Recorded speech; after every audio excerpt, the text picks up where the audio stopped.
Hello mga kalagtokon, malakat kali kami sa Pulumulo kay sweldo man. So, mabakal kami sang namit nga imerenda namon kay deserve man namon.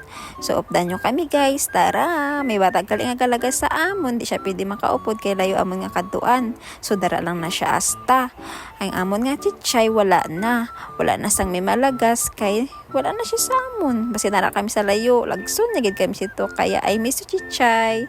So, ara na kami sa Pulumulok, naglakat kami sa una-una diri sa pizza. Pizza ang amon nga gusto nga baklon. Duwa tani ang amon baklon pero isa na lang gid.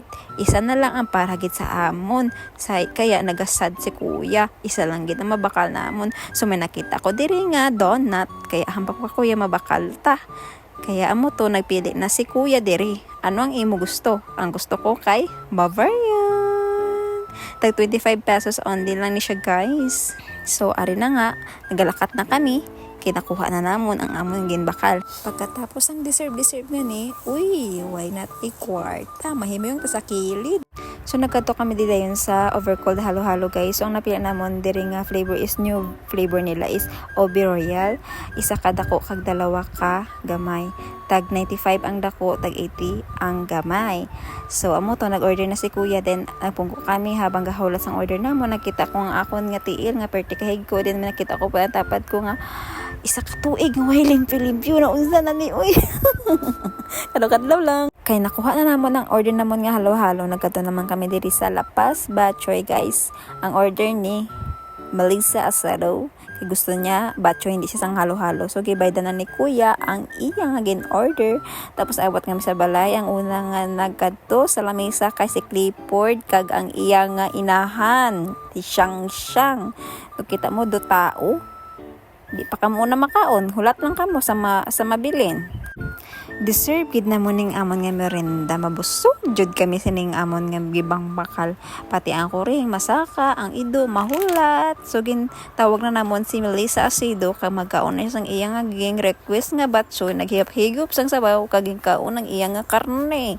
Kaya rin na, nagharap-harap na siya kaon, kay gutom-gutom, naging siya kay sakit ng iya ulo ang isa man. Nag-impresahan niya na kaon ng iya nga halo-halo nga dako. Masarap-sarap daw habang gahampang sang ML. Ako naman, ang iuna ko kaon, ang Bavarian Donut. Sarap to guys. Kain po tayo, kaya salamat po sa mga suporta, taga-suporta ng bago at yung solid supporter ko, and then thank you Lord sa mga blessing na dumadating sa amin. And then nagbaka kami sang manok kaging lechon ni kuya. Siya lang daw kuno maluto kay hambal ko tani mabaka lang kami sa chokes to go, kaso hambal niya magbaka ka na lang sang manok kay ako maluto. Gimpisahan niya na sang alas 5 kay no medyo dugay-dugay pa ni maluto. Kagina haplasan niya na sang iya nga mga secret ingredients. Kung maabot man ang time nga mag-business kami, magbakal kamo sa amon ha. Thank you. Di kay luto na makaon na ta. Kaon ta guys. Deserve gid na mo ni tanan ang amon nga gin pangbakal kay sa sobrang kakapoy. Deserve jud gid ni siya. Kag makontento ta kung gamay or dako man aton sweldo, magpasalamat ta kay gina-blessingan pa ta ni Lord. Kag thank you Lord sa mga damo nga blessing, kag maabot pod nga blessing, kag thank you sa mga solid supporter, kag sa new supporter ko. Thank you talaga. Thank you for watching. Bye-bye.